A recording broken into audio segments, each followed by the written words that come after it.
Have you ever tried to glue a broken vase back together?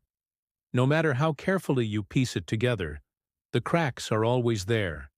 They're a constant reminder of the moment it shattered. That's what my marriage felt like. My name is Alex, and just a year ago, my world broke into a million pieces. My wife, Sarah, the woman I had built my life with, my best friend, had an affair. The discovery was brutal. A forgotten phone, a string of messages I wish I'd never seen. The world tilted on its axis, and everything I believed in turned to dust. There were weeks of screaming, of silent, agonizing dinners, of sleeping in separate rooms where the silence was louder than any argument. I packed a bag more times than I can count, ready to walk away and never look back. But then I'd see a photo of us on the wall laughing on a beach trip years ago, and my heart would ache with a different kind of pain.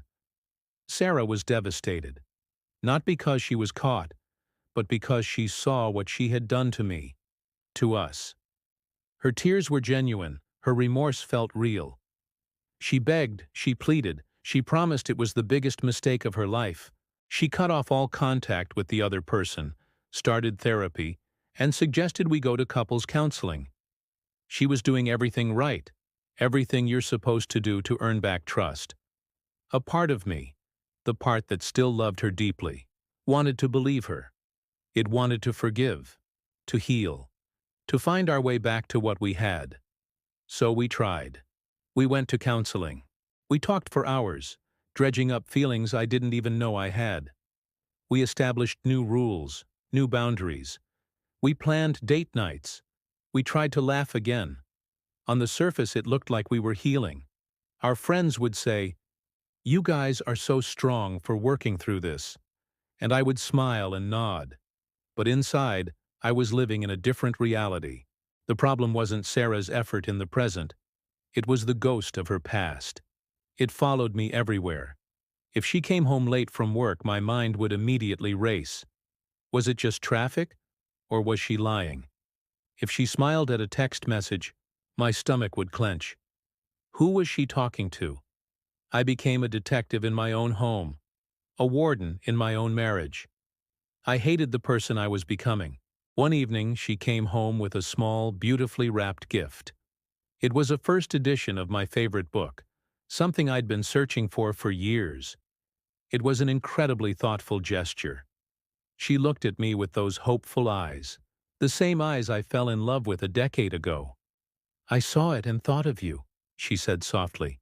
The old Alex would have been overjoyed. But the new Alex, the broken Alex, just felt a knot of suspicion. Why was she trying so hard? Was this a guilt gift? I wanted to say, "Thank you, I love it."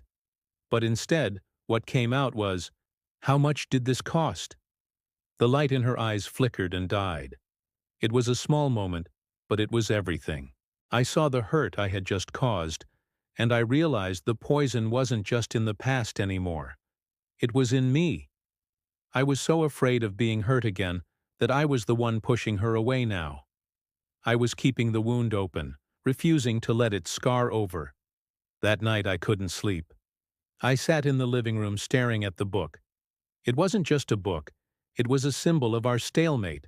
She was trying to write a new chapter, and I was stuck rereading the one that tore us apart. The truth was, I hadn't decided if I could ever truly forgive her. And you can't rebuild a house on a foundation you don't trust. Forgiveness isn't just a word you say. It's a choice you have to make every single day. The next morning, I found Sarah on the porch, watching the sunrise. I sat down next to her, the silence stretching between us. Finally, I broke it. "I'm sorry about the book," I said. "It was a wonderful gift." She just nodded, her gaze fixed on the horizon. I took a deep breath. "Sarah, I want to trust you.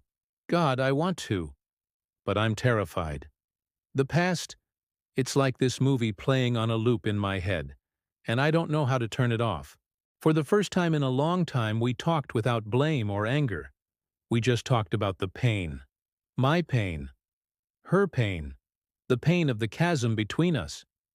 I admitted that my constant suspicion wasn't fair to her efforts. She admitted that she understood why it was so hard for me to let go. There were no easy answers, no magical cure. Rebuilding trust after a betrayal isn't a straight line. It's a messy, winding, and often painful path. We don't know what the future holds.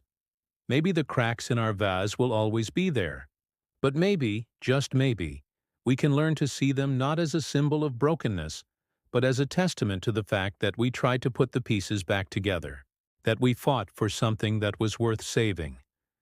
The journey is far from over, and maybe it never will be. But for the first time in a year, I felt a flicker of something I thought was gone forever. Hope. The decision to trust again isn't just about forgiving the other person. It's about forgiving yourself for being willing to try. Navigating situations like this is incredibly difficult. And it's so important to remember you're not alone. If you or someone you know is struggling with relationship issues or the emotional toll they take, talking to a professional therapist or counselor can provide invaluable support and guidance. Reaching out is a sign of strength. Thank you so much for listening to my story. If this resonated with you, please consider liking the video and subscribing to the channel. It helps more than you know. Take care of yourselves.